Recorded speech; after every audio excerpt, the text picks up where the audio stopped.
All right, hello everyone. It's 8:30. Allow me to address the elephant in the room.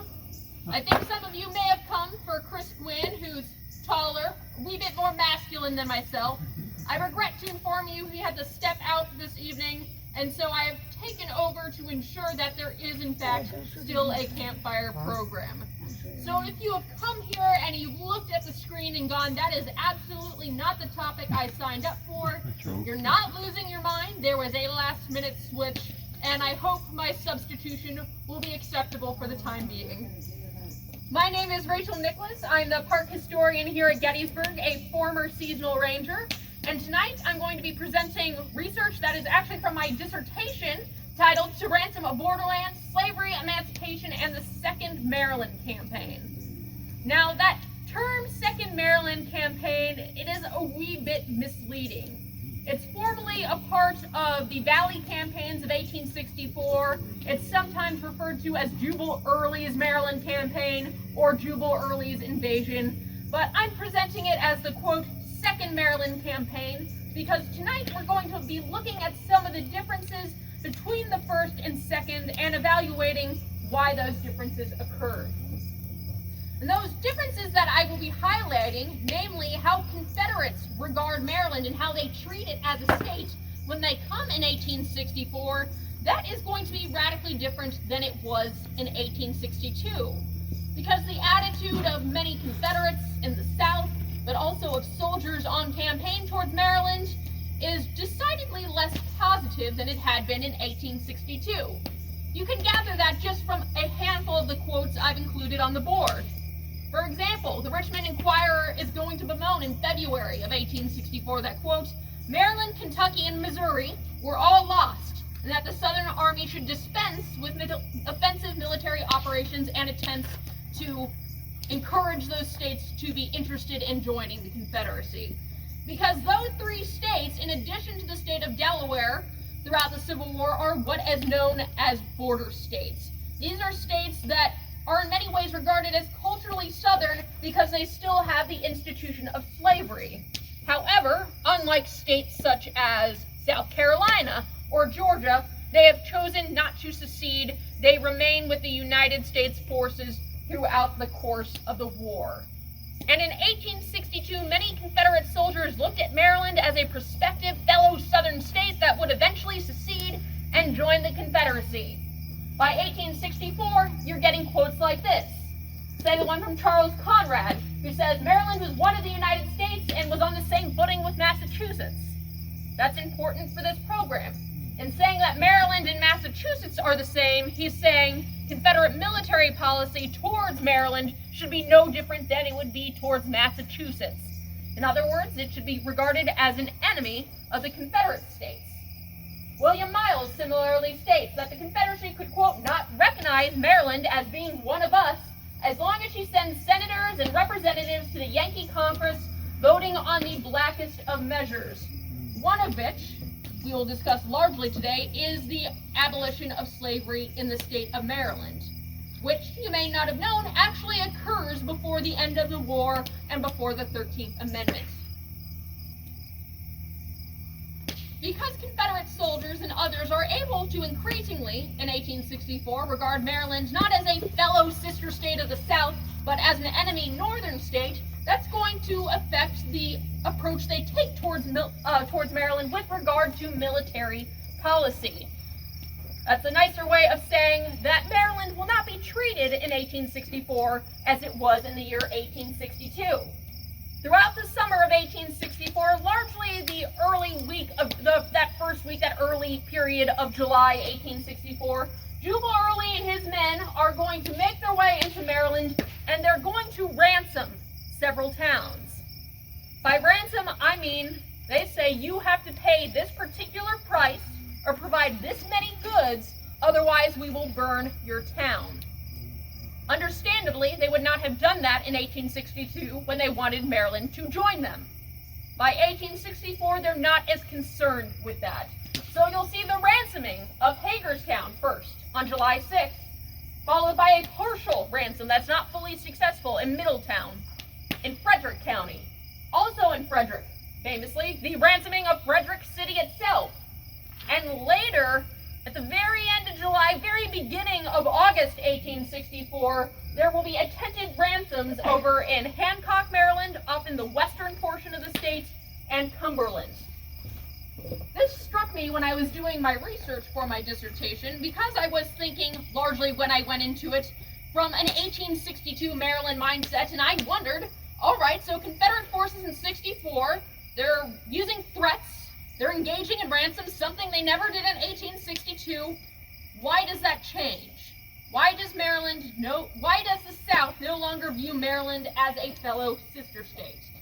And there are the most obvious explanations, namely, by 1864, Maryland has not seceded. Many Confederate soldiers were, you might say, bummed about that after the 1862 Maryland Campaign.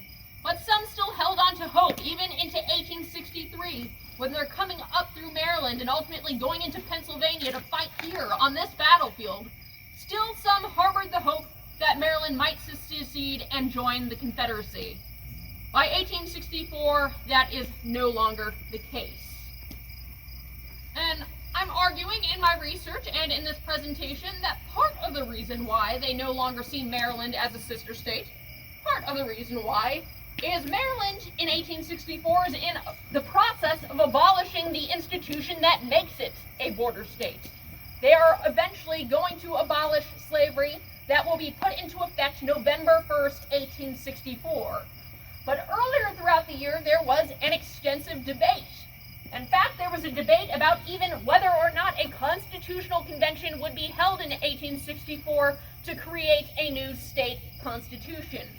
And everyone in the state of Maryland understood in 1864, if they were remaking their constitution, that constitution was going to exclude slavery. And this was a prime time for that to potentially occur because of who has power in Maryland in 1864. Maryland's Republican Party is in control. They don't necessarily call themselves the Republicans. By this time, many of them are using the phrase unconditional unionist. But they control the politics in Maryland in 1864, and they will ultimately approve the governor's call for a constitutional convention bill, which will be voted on April 6th of 1864. That resulting convention, as we will see, it takes place in Annapolis, and between April and September of 1864, delegates are gathering in Maryland to decide what this new constitution will look like, and if ultimately it will exclude slavery. And very crucially, Jubal Early's invasion, the Second Maryland Campaign, that's taking place primarily in July of 1864, right smack dab in the middle of this constitutional convention, while news of Maryland and its politics and slavery are spread throughout all of these newspapers that soldiers themselves and people back home in the South are reading. In the same way today that we are very attuned to our political landscape because we are constantly getting bombarded by social media. We have access to videos, the news. People even go on TikTok sometimes for this information. I'm not here to judge. But in any case, in 1864, people have their newspapers, and they're reading them. North and South, soldiers are highly literate at this time period. So anything that's happening in Washington and Maryland or elsewhere in the United States, most soldiers are going to have access to this information, and it's going to shape how they feel about the people they ultimately interact with, including Marylanders. So looking here, crossing the Potomac, Jubal Early invades Maryland, July 1864. He won't be in Maryland very long. He'll be there for a time period, leave, come back. So it's a disorienting campaign in some ways, and that locations switch frequently. But to give you a basic rundown, what I'm calling the Second Maryland Campaign, as I mentioned earlier, realistically is what you might call Early's Maryland Campaign or his invasion. It's a part of the much larger Valley campaigns of 1864. Robert E. Lee, whom you may be familiar with from his time here at Gettysburg and elsewhere throughout the Civil War, he has instructed Early in 1864 to push Union General, the much-hated David Hunter, out of the Shenandoah Valley and to pursue him. And he was told, quote, if the opportunity afforded, to follow him into Maryland. Robert E. Lee believed Early's success success would not only free the valley from the presence of the enemy in Virginia, but also give Early a chance to threaten Washington, D.C. and Baltimore. And in that estimation, Robert E. Lee is ultimately correct. Shortly after Jubal Early leaves the state of Maryland, he is going to carry out an attack at Washington on the outer perimeters at the Battle of Fort Stevens, the closest the Confederacy ever gets to taking the United States Capitol. That is all a part of this same sequence of events. And ultimately, when he begins to invade Maryland, he will have 12,000 to 15,000 men. And he has been told not only does he want to threaten Maryland and create an opportunity to threaten Washington, but Lee is surmising that by General Early's actions, that this will compel General Grant at this time to weaken himself for those areas' protection, and in doing so, relieve pressure on the Confederate forces at Petersburg. And this naturally will also give Early an opportunity, as he makes his way into Maryland, to relieve himself of any supplies he might come across, to take advantage of the fruitful land. This is something that would have been discouraged, and in fact was in 1862. Robert E. Lee was very strict about not plundering the state of Maryland.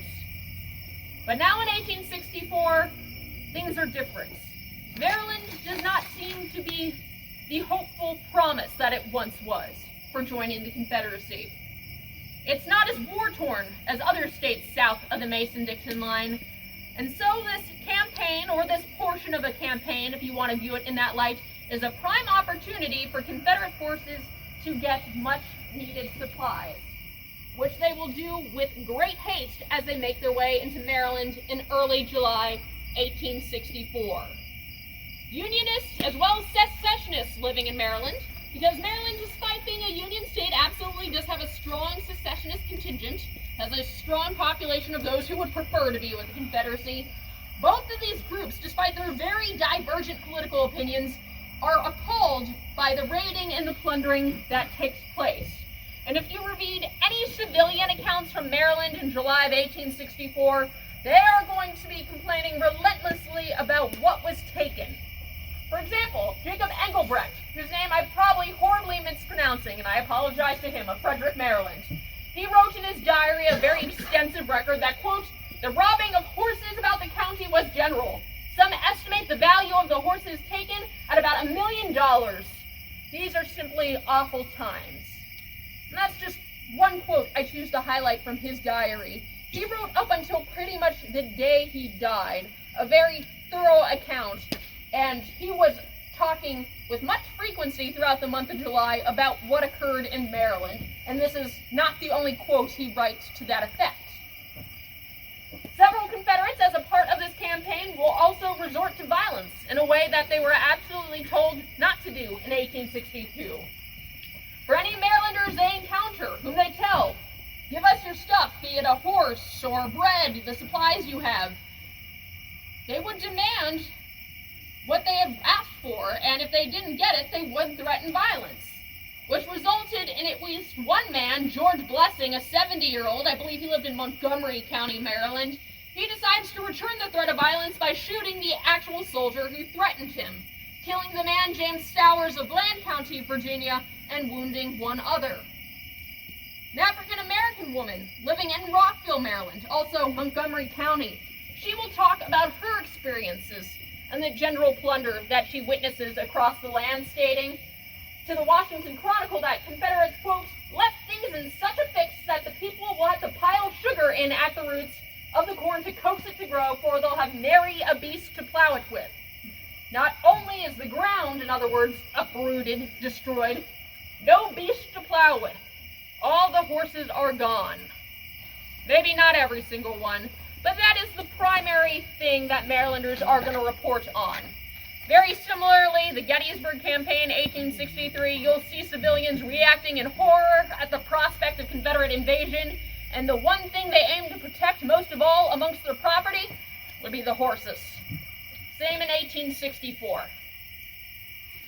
Now I include that quote from the unnamed woman. Her name is not given in the account, but she is one of many African-American women who at that time lived in Maryland. Maryland was what you might call a split state, not just in terms of its political sympathies, but historian Barbara Jean Fields argued in the late 1980s that Maryland at the time of the Civil War was really two Marylands, the one that was a slave half and the one that was a free half. What you should take away from this is that Maryland, despite having slavery, a large number of the people living there who were African American were also free people of color. And many of those free people of color are very concerned in 1864, just like the Pennsylvanians in 1863, and just like Marylanders 2 years earlier in 1862, that they'll potentially be kidnapped by incoming Confederate soldiers. They very much equate a Confederate presence with the threat of kidnapping. This is a fear housed not only by free people of color who live in Maryland, but also freedom seekers. The term I use and others use to refer to what you may be familiar with as fugitive slaves. Now, many fugitive slaves are aiming to go further north, but they're passing through places like Frederick and Hagerstown, so they're very much in the vicinity. And those freedom seekers are concerned that if they're found, they'll be taken back into slavery.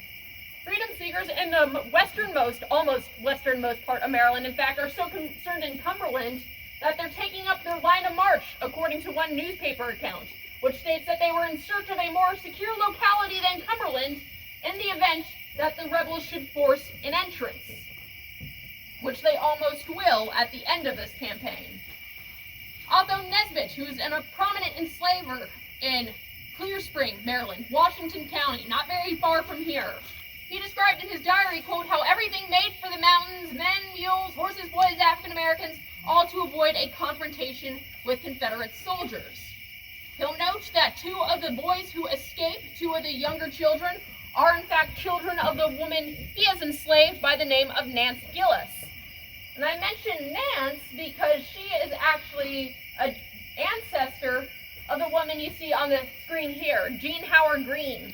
For those of you who are Gettysburg locals, you might recognize the name. She is the one who has taken charge of the preservation of Lincoln Cemetery in town. And this was her book she wrote about her experience looking through the historical records for more information on her family, who had been enslaved by Otho Nesbitt, because he left behind a very extensive diary, much like Engelbrecht, an account describing his experiences throughout the war, and he notes frequently what the experiences he perceived to be of African Americans in town, both free and enslaved. One of the most intriguing, and certainly one of the more sorrowful tidbits he mentions in his diary that, quote, Mary Jane and her mother are taken away. Now, he doesn't give us any information about who Mary Jane and her mother are. I did locate a reference to Mary Jane in a later diary entry from the 1870s. Now, by that point, she would have been a free woman of color, so I don't know if in 1864 she's free or enslaved. But I deduce, my conclusion as a historian is that more than likely that she is an African-American woman, because it wouldn't have made sense in the context of Confederate codes of chivalry to take off a woman and her mother who were white in the time period. That doesn't track with the behavior or the known record. So more than likely, these 2 people taken were African-American. The question is, were they free? Were they enslaved? And for that, I cannot confirm. I mention this piece of information not only because is it consistent with what I saw in 1863 in Pennsylvania, but because I expected to find more of it, especially since Confederate soldiers are no longer concerned with appeasing Maryland.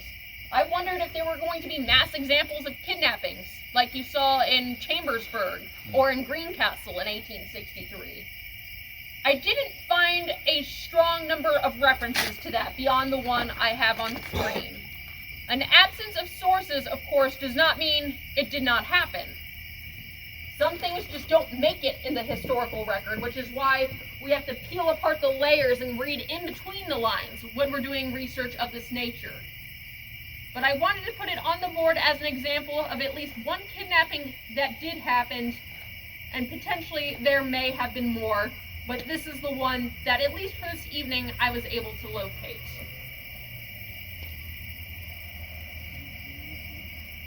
As Jubal Early's men are making their way through Maryland, taking horses, getting involved in violent confrontations with Marylanders, both Unionists and even some secessionists. They'll eventually make their way into nearby Hagerstown, just over in Washington County. And Hagerstown will not merely be pillaged. Something else is going to happen here. As Early's men approach, they are going to give Hagerstown an option. They demand $20,000, specifically under the command of McCausland. He's the one actually delivering these orders. He meets with two Hagerstown representatives and demands $20,000, and in addition to that, he wants supplies. 1,500 suits of clothes, 1,500 hats, 1,500 pairs of shoes or boots. See, this is the real battle for shoes that you hear about in the context of Gettysburg. Him coming into Hagerstown, 1,500 pairs of drawers and 1,500 pairs of socks. And if none of these things are delivered, very notably, McCausland says, on behalf of Jubal Early, this town will be burned to the ground if you do not pay the ransom. Specifically, he says, the usual penalty. But everyone knew what the usual penalty meant, and it wasn't a nice birthday cake. No. The town council now has to come together to try to find a way to get all of this cash, to give it to McCausland's men so their town will be spared. And ultimately, they utilize the cash reserves from 3 different banks. Hagerstown Bank, First National Bank, Branch Bank of Hagerstown. These 3 come together, and they are able to pay the $20,000. There are some accounts that say it was meant to be $200,000 and an accidental zero is dropped. I don't know if that's ever actually been confirmed, though. But the $20,000 is ultimately paid, and Hagerstown will be spared. So too will the nearby town of Middletown and Frederick. Unlike Hagerstown, it is not going to experience a full ransom. The president of the Baltimore and Ohio Railroad is actually going to approach the Confederate soldiers and say that they levied the $20,000 on the citizens of Middletown and pillaged the place, but ultimately their final demand is $5,000. The Burgess William J. Irving manages to actually negotiate with Early's forces to bring it down, specifically to an upfront payment of $1,500, on the condition that by July 9th, so just a few days later, that they would raise the rest of the money for the full $5,000. And luckily for the residents of Middletown, other than that upfront $1,500 payment, the rest of it never goes through, because the day the rest of that money is due, Union forces are going to approach and compel Early to leave Middletown, because Early is now about to confront Lew Wallace at a battle that some of you may be familiar with. Monocacy, yeah, that's right. Monocacy is going to save Middletown, in addition to Washington, D.C. The Battle of Monocacy is notable because it creates a significant delay. I mentioned to you earlier that one of the goals of this larger campaign for Jubal Early and his men is to potentially threaten Washington, D.C. While on their way in their attempt to do that, that is when they are going to meet up with Lew Wallace's men. Lew Wallace's men are very much outnumbered. They have about 6,000. Early's forces, by contrast, represent about 14,000 to 15,000 men. So, rather predictably, this is not going to be a massive victory for the Union Army. However, it delays Early's men long enough that Washington is able to prepare for a potential attack. We know in hindsight that's a great thing for Washington, D.C. That means Monocacy is in some ways a crucial victory for Union forces, even though they don't technically win it. But from the perspective of the good people of Frederick, Maryland, it didn't feel very much like a victory because, as a result of that victory for the Confederacy, the citizens of Frederick are now expected to also pay a ransom. And they are going to be asked for much more than $5,000 or even $20,000. No, the good people of the good citizens of Frederick are going to be asked for a whopping total of $200,000. Otherwise, their city will be laid to ashes. this is going to be very difficult for the people of Frederick because they simply don't have those cash reserves available. They don't have $200,000 to give to McCausland and Early's guys so their town will be spared. But certainly, they don't want it to go up in flames. They're not interested in a large roaring campfire in the middle of their town. So, Mayor called the aldermen and the Common Council of Frederick will order several banking and saving institutions in the town to furnish the sum of $200,000. And in exchange for making this egregious request of them, the corporate authorities would, quote, proceed at the earliest possible moment to reimburse said banks and savings institutions by implementing a sufficient tax on all taxable citizens. And of course, as you good American people know, how do Americans feel about taxes? Usually negatively, I'd say today, and certainly in a historic context as well. The people of Frederick have been told, in order to spare your town, you are now going to have to pay off the loan in the form of a tax. That, as you note down here, they will not be able to pay off for a total of 87 years. The consequences of the Civil War are lasting. And predictably, the people of Frederick are not too happy about it.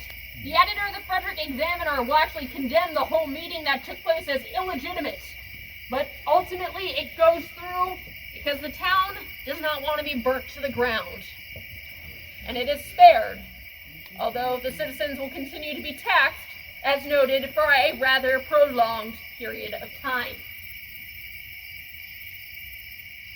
So having looked at this brief summary of events occurring in Maryland in early July 1864, we've so far seen 3 different ransoms. We've seen pillaging, we've seen plundering. And that is, again, incredibly different from the policy Robert E. Lee takes towards Maryland in 1862. At that time, Confederates wanted Marylanders to sympathize with them. They wanted Maryland to rise up as a latent Confederate state and secede from the Union. Bradley T. Johnson of the Confederate States will note that he even promised his fellow Marylanders that Lee would bring to them freedom to their doors, freedom from Lincoln and his administration, only if they, quote, worked out their own redemption by seceding. Which, again, they do not do in 1862. They do not do it again in 1863. And increasingly, it is harder for Confederate citizens back home and military commanders who are expected to go through Maryland to think of it as a fellow sister state awaiting liberation. And as a result, they're going to engage in that more brutal, certainly more extractive campaign of 1864 with the ransoms. Something that is keenly noted, certainly by civilians living in Maryland and just across the border in Pennsylvania. Jacob Hope, who was a contemporary during the Civil War, a historian writing out of Chambersburg, he would describe the first invasion of Maryland as, I quote, a political as well as a military movement, again, designed with the intention of getting Maryland to secede. He further observed that at that time, quote, all pillage was strictly prohibited in pursuit of these goals, and but few acts of destruction or spoliation took place. Now, as we've seen, the same was not true in Maryland in 1864. As Hope would write, when Lee's men passed into Pennsylvania and out back into Maryland, no favor was shown to Maryland. And in this raid, officers and soldiers pillaged indiscriminately.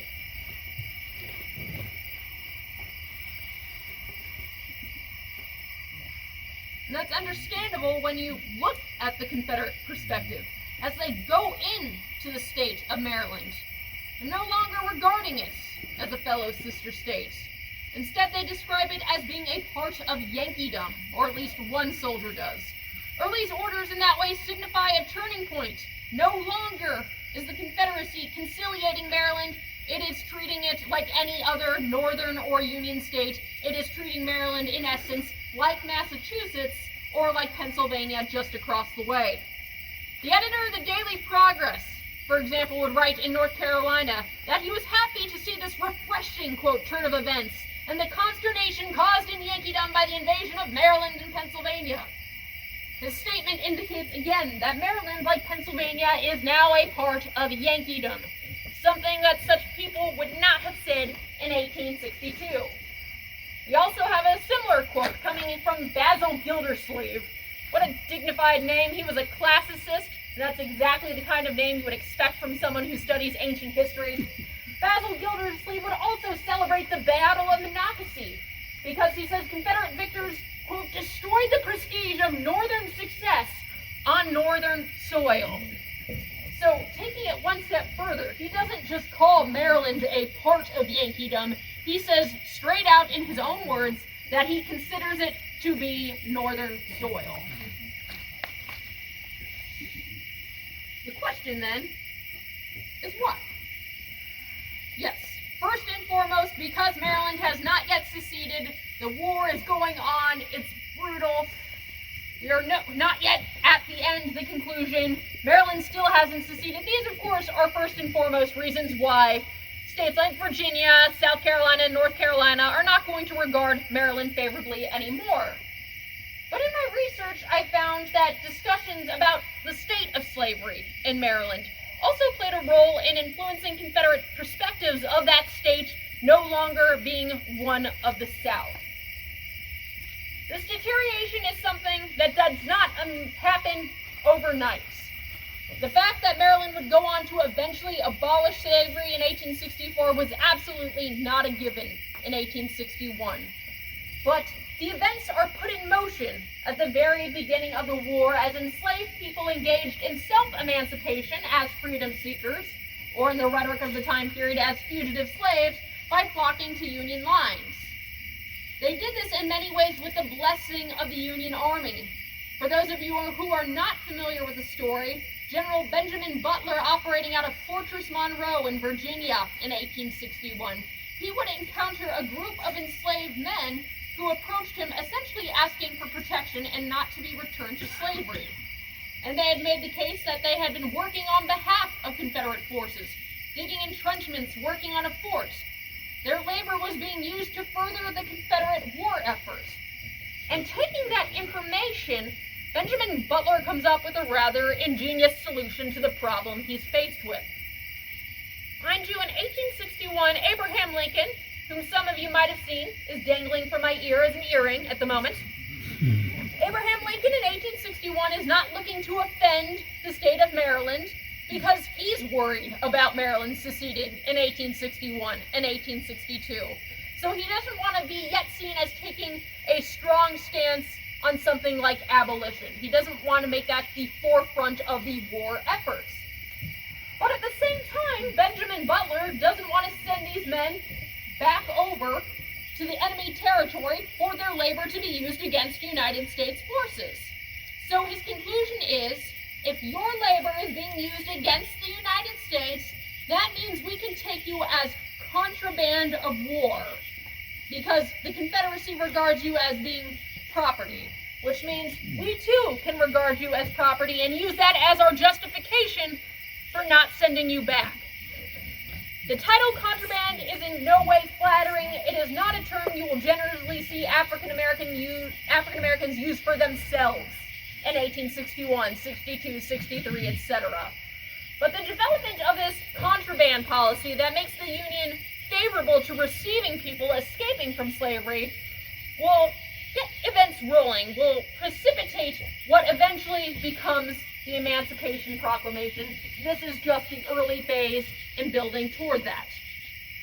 So with that established, once enslaved people recognize that Union forces are willing to take them in, once they realize they can get away potentially from slavery, many of them will make that decision.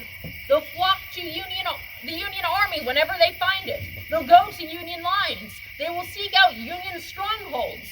And for people in Maryland and Virginia, the greatest Union stronghold of all is right there, in the form of Washington, D.C. A large number of people will self-emancipate from Maryland by going to Washington, D.C. in 1861 and 1862, which was a rather interesting choice when you consider in 1861 and early 1862, although Washington is the capital of the United States for the Union forces, it at that time legally still has slavery as well. It's not like Pennsylvania or Massachusetts, which have abolished it. It's still very much its own slave sort of region. But it has a large population of free people of color. It has Union soldiers, so it's an excellent place for enslaved people to blend in if they wish to seek freedom from Virginia and Maryland. And this will end up creating a large-scale refugee crisis throughout the war.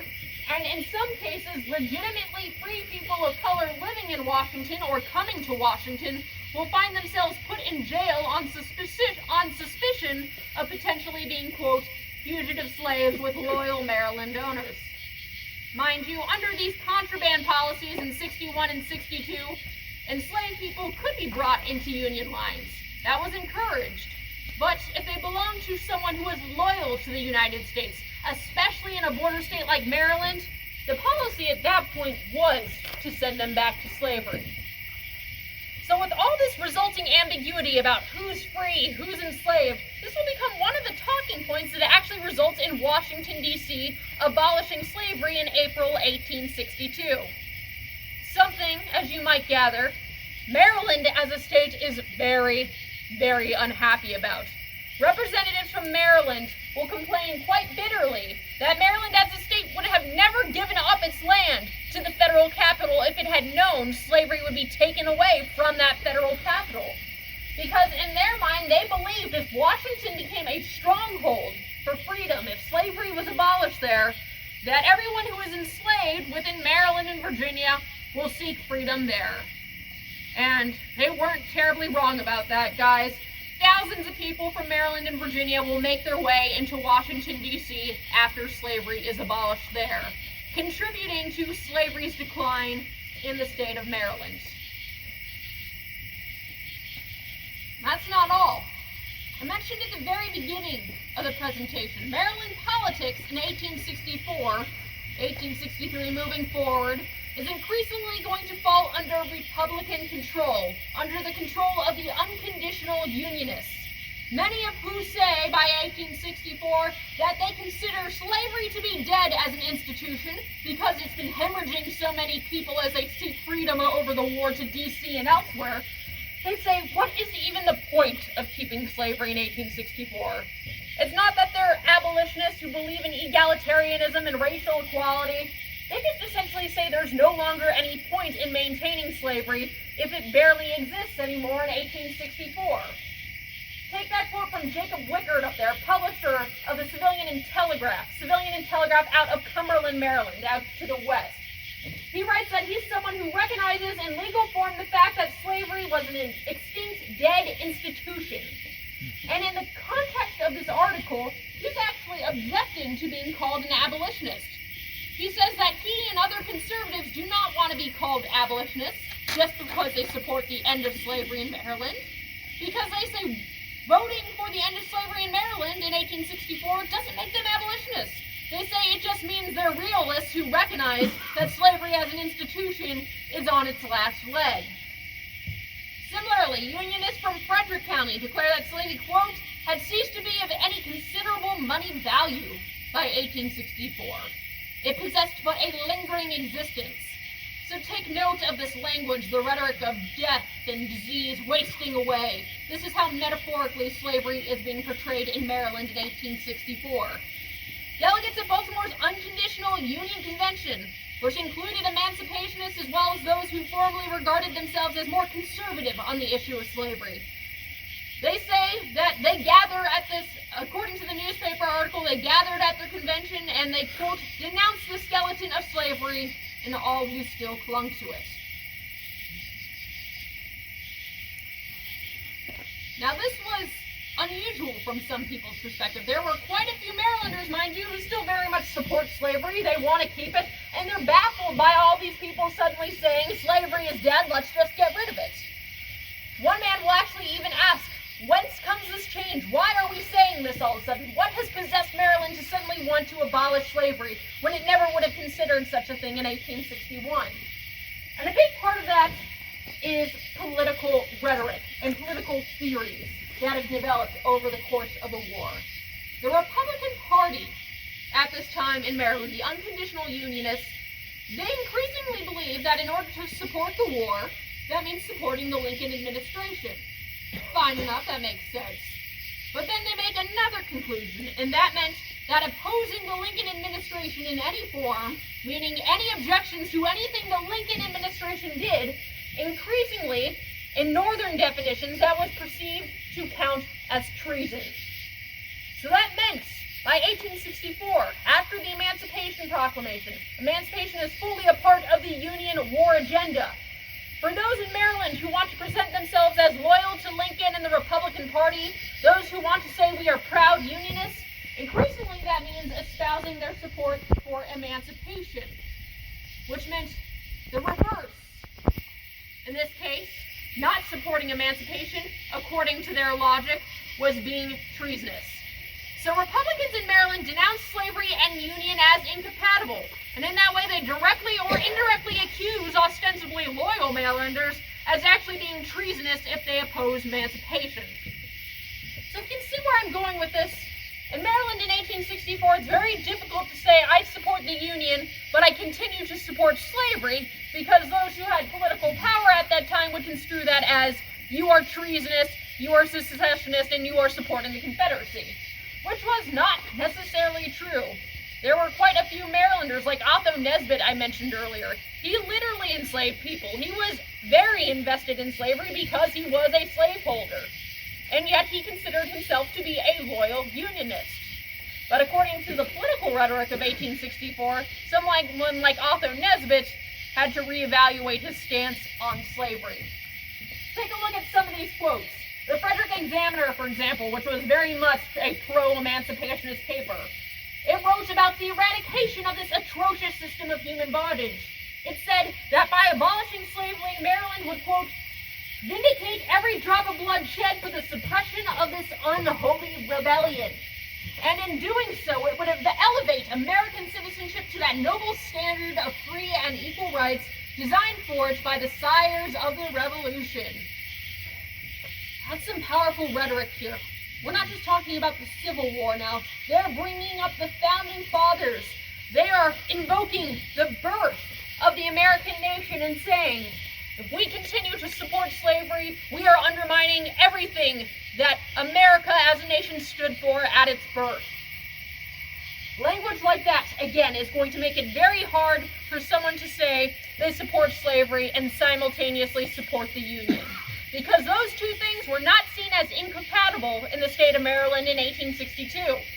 But by 1864, they're very much being presented as two incompatible, dichotomous things. In the word of Maryland delegate Joseph B. Pugh, who was someone who was opposed to someone who supported emancipation, he wrote, "Slavery is the link that connects us with the rebellion, and it must be severed.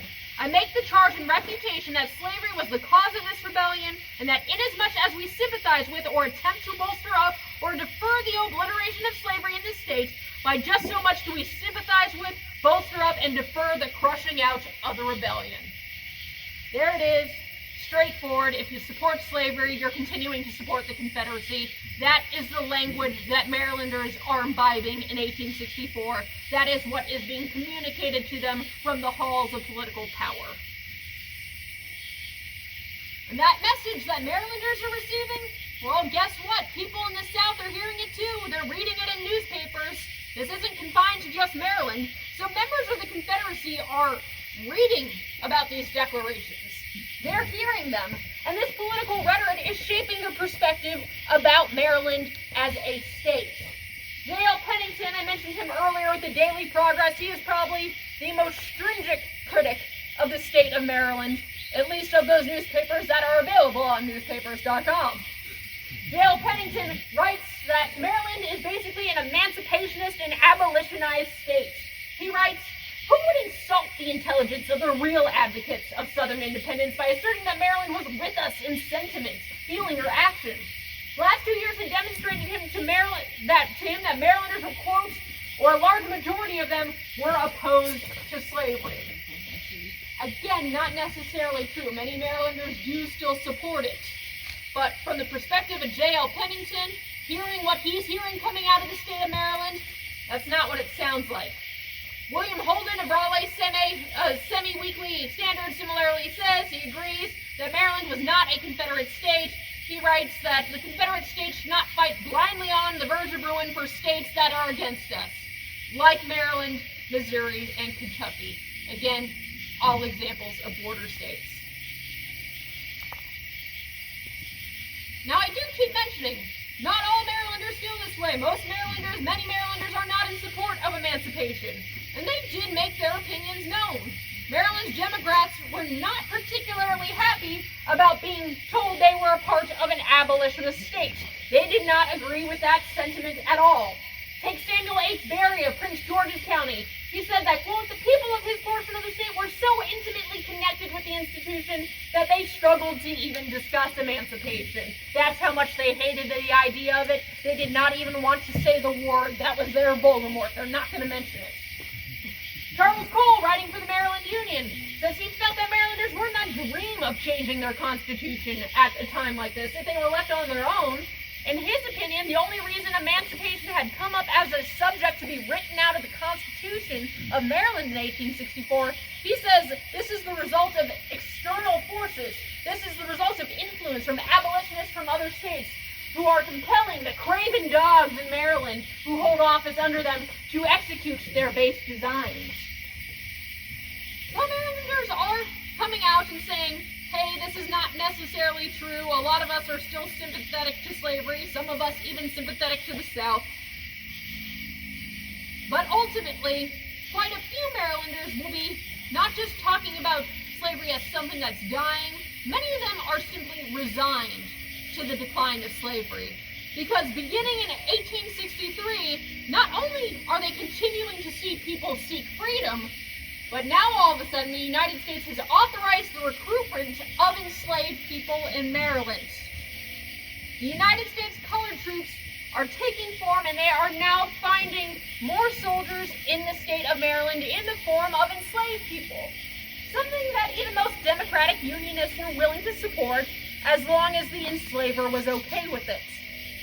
However, they took issue with the fact that the War Department was declaring the families of these new soldiers free. And they also took issue with the fact that oftentimes Union recruiters for the USCT would not necessarily ask if their potential recruit was free or enslaved. An example of that is J.P. Krager down there. He outraged quite a few people in Maryland as he went through Frederick County and the nearby area. He recruited about 25 to 30 African-American men, according to a newspaper article, and several of those men were actually owned by local slaveholders who had not given their permission for those men to be recruited. However, when J.P. Krager was approached by one of them, actually by a fellow with the same surname as him, which made the historical source very confusing to read, but when Krager is approached by slaveholding Krager, his response to the whole situation is, you can't hold me accountable. I didn't ask if he was free or enslaved. So it gives him a nice deferral tactic. He can get himself out of trouble by saying, well, I didn't know he was enslaved and that you didn't want me to do this. He gets away with it.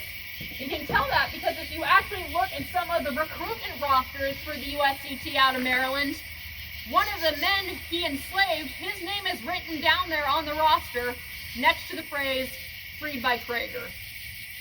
So, Colonel J.P. Krager proves ultimately successful in his quest to get someone recruited and subsequently emancipated. Something that would have been very frustrating to the other Krager who had not given his consent, and to many other enslavers as well. Some are not going to protest emancipation, not because they're suddenly converted to abolitionism, but like others, they feel that slavery is in decline and that there's just nothing they can do about it.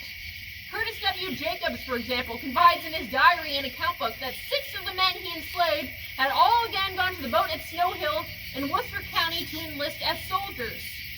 And he maintains in his diary that he didn't fight back, not because he was happy with abolition, but because he felt there was nothing he could do about it. He said Congress had made it an offense to dissuade anyone from entering the Army, and that included African American men, whether free or enslaved. So he says that is why there's no effort on the part of masters to prevent their slaves from going. He says because they are liable to be imprisoned and to have to pay certain fines, if they prevent an enslaved man from joining the USCT. As again, if they prevent him from being enlisted, well, then they're preventing one more man from fighting against from the Confederacy. And that works in very nicely with the rhetoric about supporting slavery being incompatible with simultaneously supporting the Union in 1864. This is just a picture up here on the wall. I imagine some of you in the back can't see it. I apologize. But that quote that I read to you about his men going off and he's not able to get them back, that's this entry right here. That comes straight out of the Maryland archives in Baltimore. Now, from the perspective of other Southerners, meaning not other Marylanders, but specifically people in Virginia, Georgia, throughout the rest of the Confederacy, Maryland, they say, has sunk into a horrible abolitionist-based despotism. The resignation of enslavers such as Jacobs convinces many of them that Maryland is simply not a state worth saving. So you certainly have examples like the man Pennington, who just thinks Maryland's an abolitionist state. But there are plenty of other Confederates who recognize that while that's not necessarily true of Maryland, while there's still plenty of people who oppose abolition, they nonetheless feel that these people are either outnumbered or not in a position to speak up, and that therefore it's not worth their time or effort to try and convince Maryland to secede any longer. It is simply, from their perspective, too far gone. The Daily Confederate, for example, will write in North Carolina that Maryland was withdrawing from her noble sisters of the South and sinking into the most horrid despotism that ever cursed the earth. So remember, North or South, they're all very good at using dramatic language. Confederate surgeon James N. Holloway, similarly, he will dismiss rumors of a secessionist uprising in Baltimore in 1864. He says, "I don't believe one word of it. Maryland is too well subdued for any organized demonstration on the part of our friends. The war and its realities have been presented for their contemplation too long for anything of that kind." In other words, we gave Marylanders their chance to join the Confederacy. They haven't done it now. It's not going to happen. Further convincing them of that fact is the election that will decide on a constitutional convention. That takes place on April 6, 1864, and newspapers throughout Maryland and other states are going to report about testing loyalty at the polls. Because the United States does not want Confederate sympathizers voting on this new potential constitution. So Marylanders who wish to vote on this constitutional convention bill, they are first going to be asked a series of questions to confirm whether or not they are loyal to the United States. You can see a picture of the oath right up there. And the questions it includes become increasingly convoluted and more specific. Have you ever served the rebel army? Have you ever given aid to the rebellion? Have you never given money to those intending to join the rebellion? Have you ever given encouragement to the rebellion? Have you never in conversation attempted to justify it? Notice, they keep switching between ever and never. I think someone's probably going to slip up and say yes or no when they don't intend to. But more specifically, what I really bring up about this is how they define treason, or how they define, for example, giving comforts. Does giving comfort mean, for example, giving food to a Confederate soldier? Does it mean housing him?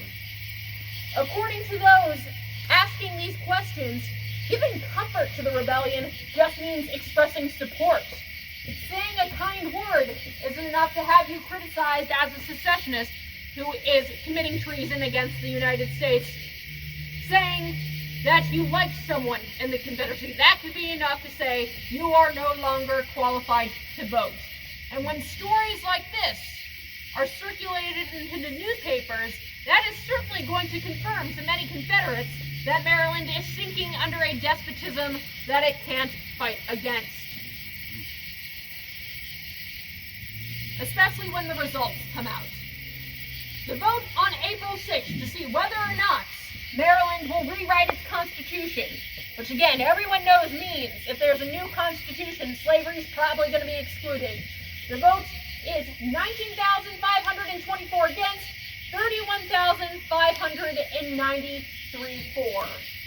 And the convention does ultimately agree to write slavery out of Maryland's new constitution. So for those who always felt Maryland was too abolitionized, they're able to look at these election results and say, hey, we were right all along, Maryland is no longer one of us. Pennington, again, the very virulent critic right out of North Carolina, even says, why care for Maryland? Why do we care about Maryland anymore? Without her, she shall have one of the most interesting countries in the world, meaning the Confederacy will be great without Maryland, and it will be one of the most prosperous when peace and independence are obtained. You have others, then, writing like Sergeant Thomas F. Wood. He's much more sympathetic to Maryland. He believes there are still people waiting to join the Confederacy. He even says to the Wilmington Daily, he says that I've seen the real sentiments of the people of Maryland. I saw them during Early's invasion. He's a part of that movement. And he says, we believe that the original elements of this state, are with us. I think that was meant to say majority. Apologies. We believe the majority are with us, he wrote. And you who stand off afar and call Maryland a Yankee state, you do her injustice. That tells you something crucial here. Not necessarily that Thomas F. Wood supports Maryland, he does, but that's not the important thing. The important takeaway from his quote is that other people are saying that Maryland is an abolitionized state. It's not just that one editor out of the state of North Carolina. He represents others who share these sentiments. But ultimately, even Thomas Wood, sympathetic though he is to Maryland, though he believes the people are with him in the Confederacy, even he admits that it is going to be tough to get them to secede, that it's not looking like that's going to work out. So someone who's even sympathetic to Maryland acknowledges that that battle is one being fought uphill. Brings me to a topic that may seem quite different. The burning of Chambersburg. We just had the anniversary of it. And Chambersburg, as you may know, of course, is not in Maryland. It's over here in Pennsylvania, Franklin County. That Confederates would want to burn a prosperous city in a northern state that they associate with abolition, emancipation, that they associate with hostility towards the South and creating the conditions towards war. It is not a surprise that they would want to burn a place like Chambersburg. I bring up the story of Chambersburg, however, because the burning of Chambersburg illustrates what could have happened to Maryland. Because the same attitudes Confederates showed towards Chambersburg in 1864, the same threats they give to Chambersburg citizens, identical to the threats that they issue in the state of Maryland. The big difference between the two is not the fact that they are different states. The big difference in determining the fate that they will suffer during this campaign is ultimately how they respond to the ransoms. So let's bring us back to Monocacy for a moment. When we left off talking about the campaign, the Battle of Monocacy had occurred. This delayed the attack on Washington, D.C., which gives you an important piece of information. Jubal Early does not stay in Maryland for very long.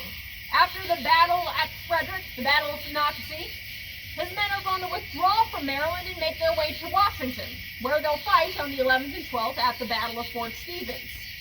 John McCausland's brigade, the brigade most associated eventually with the burning of Chambersburg, he's going to celebrate the honor of being nearer the federal capital than any other Confederate command, at least as he claims. After the battle at Washington, Confederates will spend the remainder of the month actually not in Maryland or Washington. They're primarily in Virginia in the Shenandoah Valley trying to push out David Hunter. They're fighting in Kernstown, Winchester, Martinsburg, West Virginia. They're not in Maryland for the moment. But at the very end of the month, Jubal Early is going to receive word that David Hunter has burned more homes in the Shenandoah Valley, and that will be his justification for coming back up into Maryland and then over the Mason-Dixon line into our state of Pennsylvania. Image of Fort Stevens here.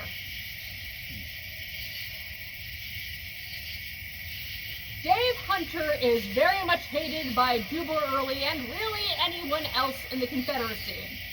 Yes, we know the Confederacy hates Abraham Lincoln, but Dave Hunter is someone that they reserve a special sort of ire for. Much like Benjamin Butler and his contraband policy, they associate David Hunter with abolition and emancipation. Dave Hunter took charge of the Army of the Shenandoah Valley in May of 1864, so just before the Maryland invasion really takes place. He is detested not only for burning homes, for attacking Virginia military institutes in Virginia.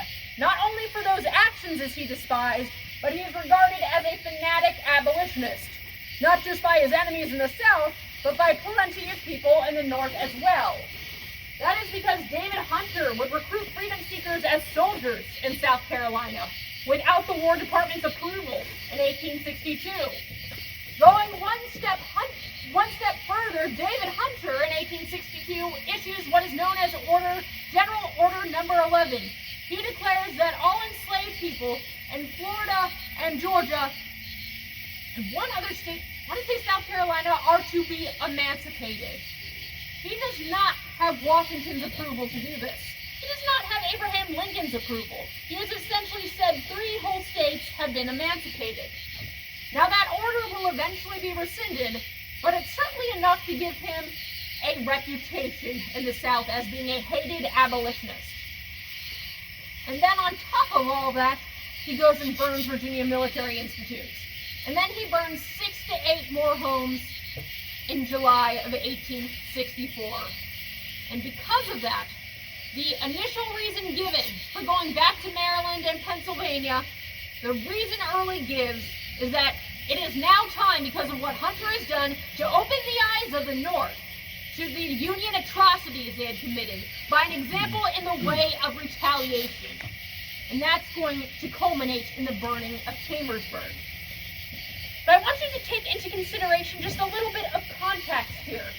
Not only do they hate Hunter for burning several houses, including the home of Henrietta Bettinger Lee, but they also associate David Hunter, again, as an abolitionist. They associate him with the destruction of slavery in the Shenandoah Valley.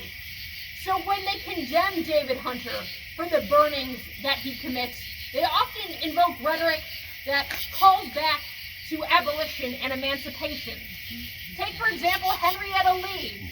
She crucifies in her letter David Hunter. Understandably, she had her house burned. She's not too happy with him. But she also says, he's the hunter, pun intended on her part, of Africa's poor sons and daughters, because he lures them, quote, onto ruin and death of body and soul by luring them to Union forces. The Richmond Whig similarly would say of Hunter that he is a besotted and rancorous fanatic, as crazy as an abolitionist as Garrison, and as heartless as the best philanthropist of the school. And he is someone, again, he's bringing people into the army. One of the southern newspapers that will report on the burnings in the Shenandoah Valley, they will talk about Hunter specifically luring African Americans into his ranks.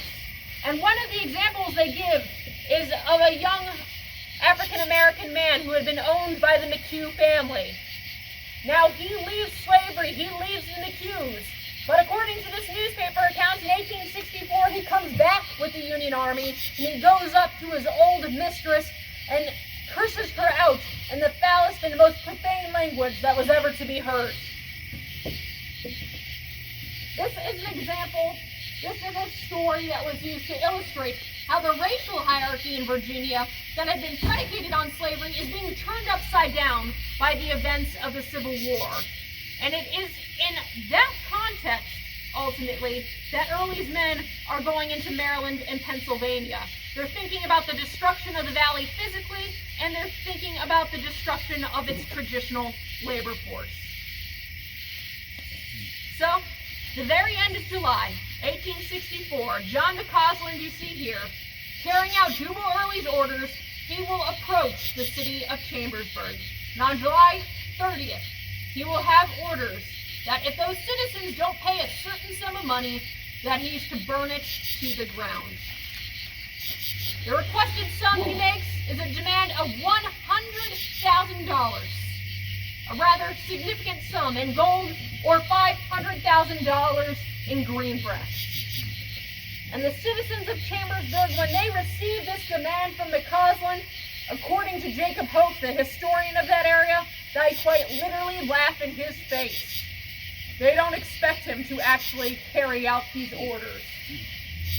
Unfortunately for them, McCausland and Early are what you might call dead serious.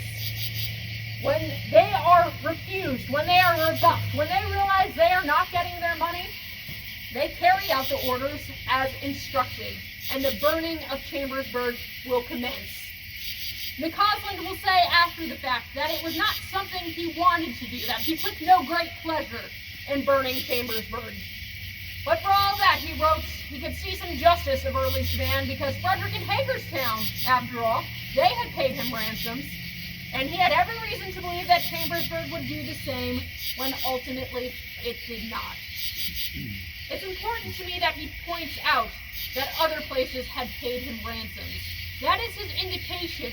That is him essentially saying that if Maryland in 1864, if Hagerstown and Frederick had said, no, we're not going to pay you, that what he was doing in Chambersburg now would have also been their fate.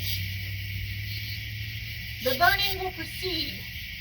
Immense destruction of the town. This is an image of it after the fact. So much of the architecture destroyed. People's lives uprooted, turned around.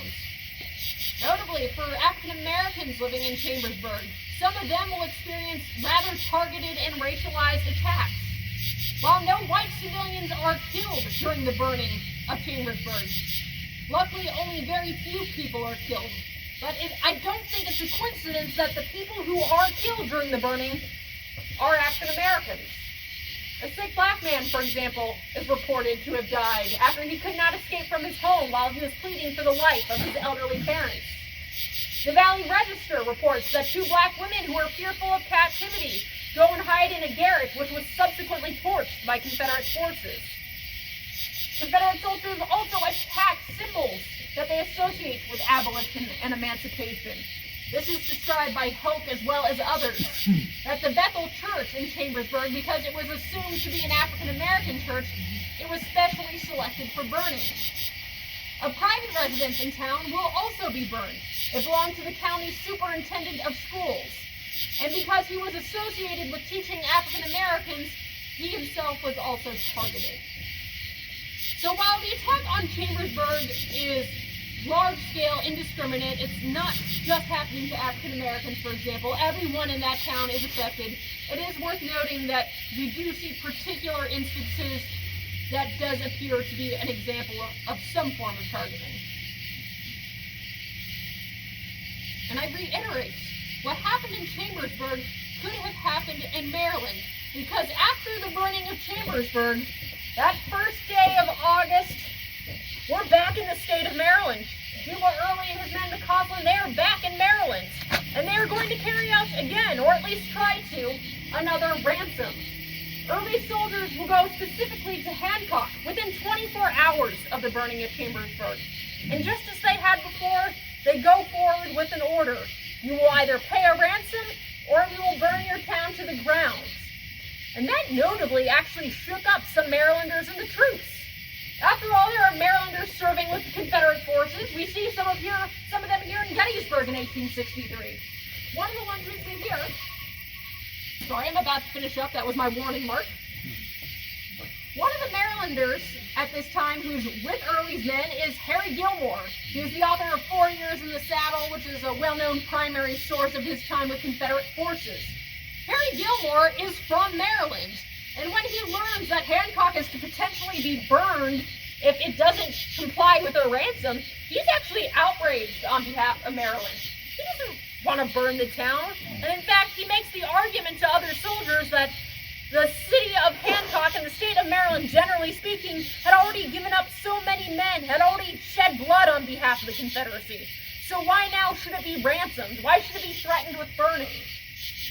And luckily for Harry Gilmore, His plea is heard to some extent. The town will not be burned, but ultimately McCausland is going to try and persist with the ransom. The only reason the ransom is not effective, the only reason it is not carried out, is because Union troops start to enter the town. So the ransom of Hancock is incomplete, as will another attempted ransom in Cumberland. That too will fall through. But what you see here is evident proof that Confederate forces in 1864, other than of course Marylanders like Harry Gilmore, are no longer really thinking of Maryland as a fellow Allied state. They recognize it fifthly as being a part of the Union. So much so that they issued the same threats of burning and ransoming in Maryland as they did to Chambersburg in the state they more traditionally hated, Pennsylvania. Soldiers and civilians of the Confederacy had once portrayed Maryland as a sister state, but that was no more.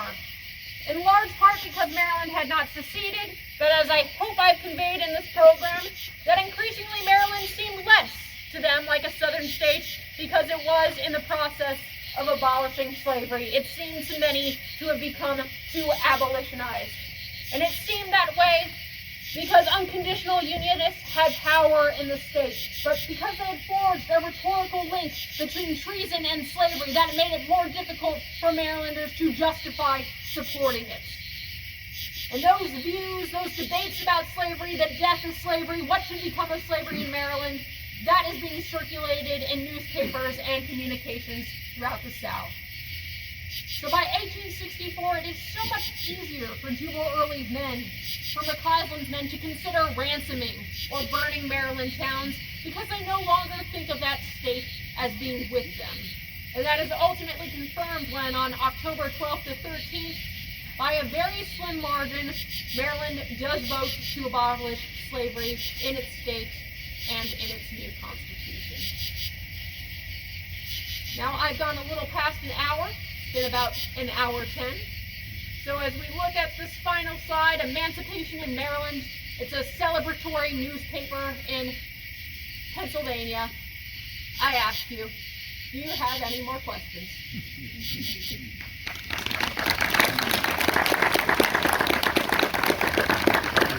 Did you like that transition? I hope it was smooth enough.